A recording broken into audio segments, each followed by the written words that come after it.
Olá, tudo bem? Aqui é o professor Rogério Bassi.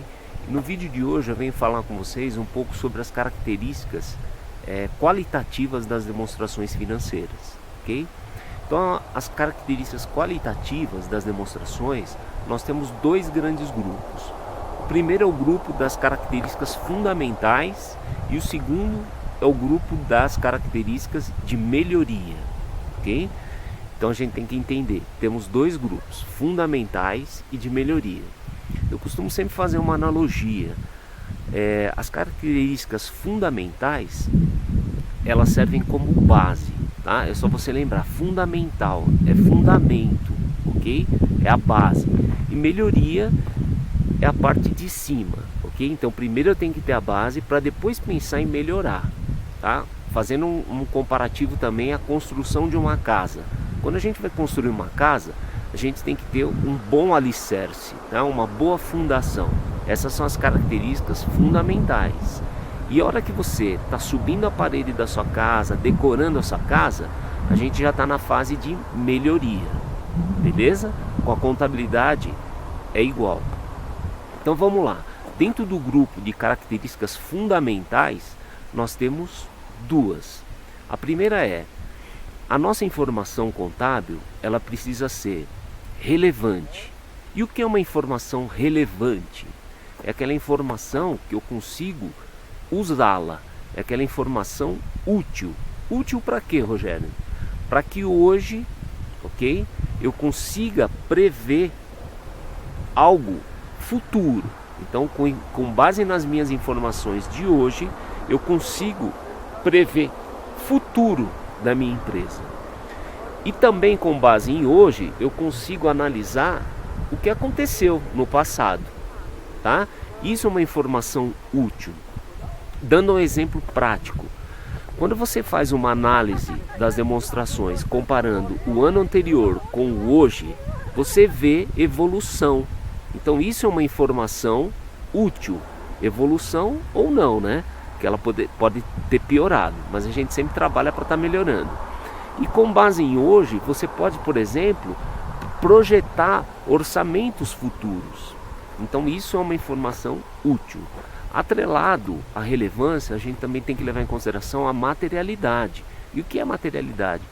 É o tamanho das contas. Tamanho que eu digo é a importância em termos financeiros. Então quando você está analisando uma conta no seu balanço, onde o saldo dessa conta ele é muito baixo, isso não é material para você tomar uma decisão projetando o futuro, tá certo? Então anda junto, relevância com materialidade. Então uma informação útil, aquela informação material, quer dizer, grande, e que eu consiga utilizá-la, como eu falei, para o futuro e comparar com o que aconteceu no passado, beleza? Essa é a primeira característica fundamental, tranquilo? Relevância barra materialidade. A segunda é: a nossa informação, ela também precisa ser fidedigna, tá? O que é isso? Ela precisa ter uma representação fiel. Fiel ao que, Rogério? Fiel às nossas normas, aos nossos procedimentos.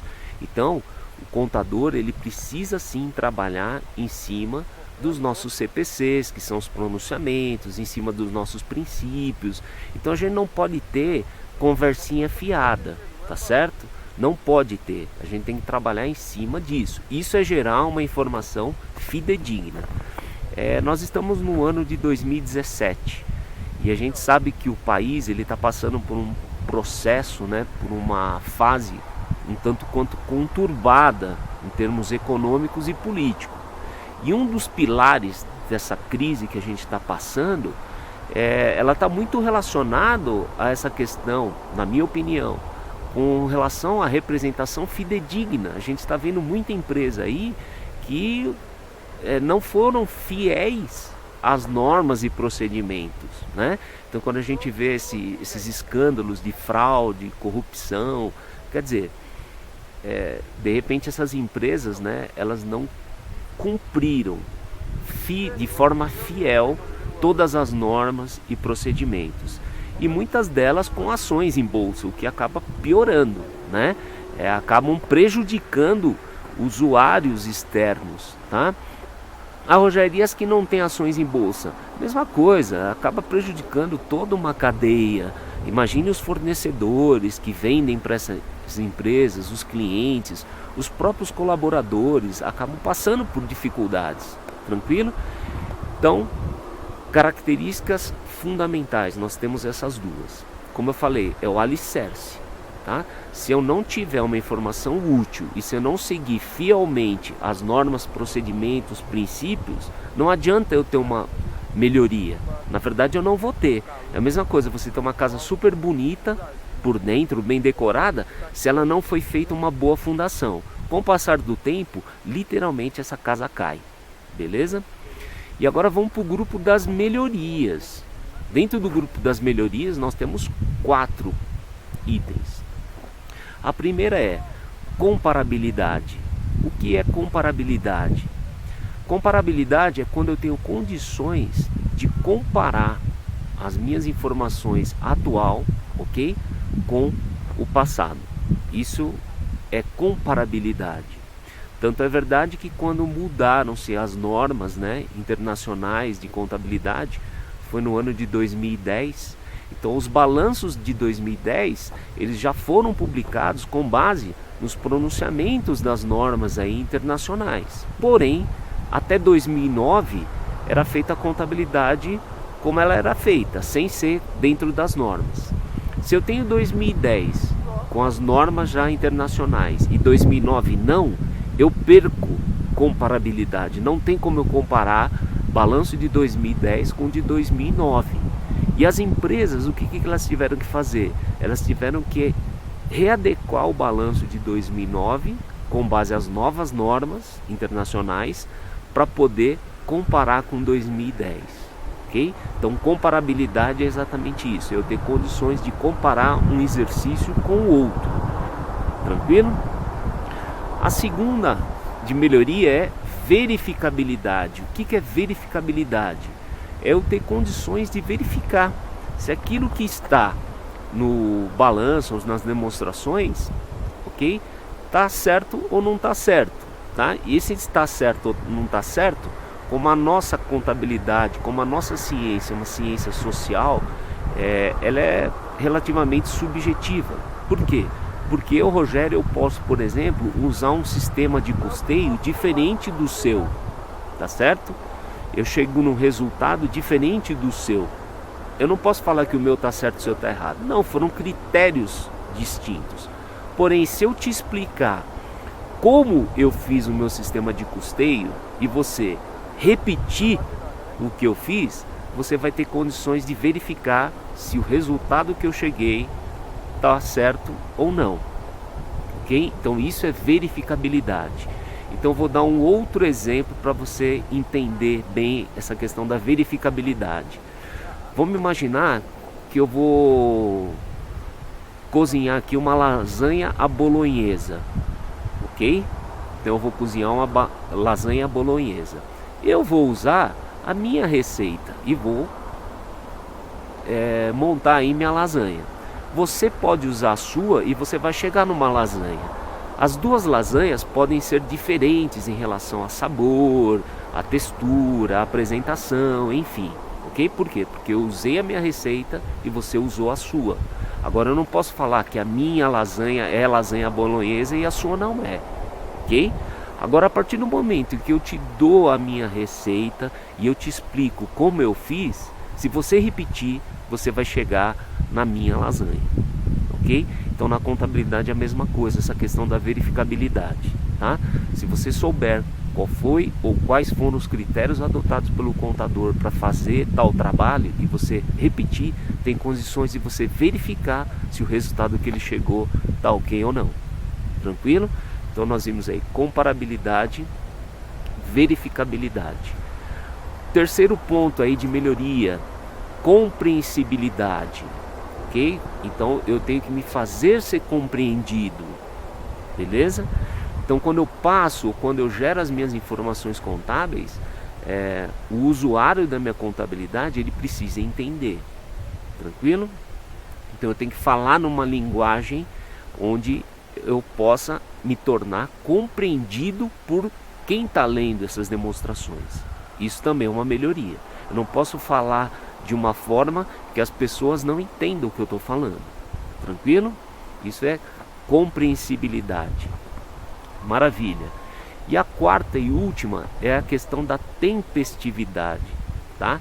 Tempestividade, ela está relacionada ao tempo, ao momento oportuno que essas informações foram geradas, ok? Não adianta nada, por exemplo, nós estamos no mês de julho de 2017. Hoje, julho de 2017, você está recebendo informações do balanço de 31/12 de 2016. Então perceba, 6 meses se passaram para você receber as informações. Então aquelas informações, elas perderam o timing, tá? Elas estão chegando na mão do usuário atrasadas. Então, poxa, se eu estou recebendo hoje uma informação de 6 meses atrás, para eu poder tomar uma decisão, quer dizer, ela não tem relevância, ela deixa de ser útil para mim, ok? Então, tempestividade é você gerar sim demonstrativos, relatórios contábeis no momento oportuno. Você pode também ver como exemplo as empresas aí, as grandes empresas que têm uma contabilidade aí bastante dinâmica, elas apresentam balanço ou balancetes no segundo dia útil do mês seguinte, tá certo? Então, por exemplo, nós estamos em julho, o cara recebeu, sei lá, dia 2 de julho o balancete de 30 de junho. Por quê? Porque ela não pode perder esse tempo, esse time. As informações, para serem úteis, como eu falei, para serem relevantes, ela precisa chegar na nossa mão ou na mão do usuário no tempo certo, ok? Então essas são as características, tá? Qualitativas das informações contábeis. Então, resumindo isso que eu falei, características qualitativas das informações. Então vou dar qualidade. Maravilha. Dentro dessas características nós temos 2 grupos: fundamental, tá? Características fundamentais e de melhoria. Fundamental, lembre, alicerce. Ela precisa ser relevante e material e ela precisa ser fidedigna, fiel às normas, princípios, pronunciamentos. Beleza? Base da casa. Melhoria, nós temos 4, tá? Comparabilidade, poder comparar um exercício com o outro. Verificabilidade, eu poder sim, com conhecimento no que foi feito, verificar se está ok ou não. Compreensibilidade, tem que ser numa linguagem de fácil compreensão. E tempestividade, eu preciso entregar essas informações no momento oportuno, no momento correto, no momento em que o usuário ele vai fazer com que aquela informação seja relevante, seja útil para ele tomar as decisões. Beleza? Como é um vídeo, eu falo de uma forma explicativa para poder facilitar o seu entendimento, tá? Como sugestão, como eu sempre digo, pegue a literatura e leia, tá? Na íntegra, leia. Então você assiste esse vídeo, lê, que a sua compreensão sobre essa parte teórica, sobre a literatura, começa a facilitar. Então vai assistindo o vídeo e lê a parte conceitual. Assiste vídeo, lê a parte conceitual, beleza? Isso vai te dando bastante bagagem aí profissional e que você possa usar essa informação da melhor forma possível, tá? Esse também é um tema que cai nos exames de suficiência do CFC. Então se você tá para prestar aí ou conhece alguém, dá um toque, tá? Porque esse é um tema que sempre cai. Beleza? Espero ter ajudado você nesse vídeo. Se você gostou, compartilhe com o maior número de pessoas possível. Você vai estar me ajudando aí com esse trabalho, que é levar informação contábil para o maior número de pessoas de uma forma bastante simples, objetiva e divertida. Sucesso sempre para você. Nos vemos no próximo vídeo. Um grande abraço. Valeu!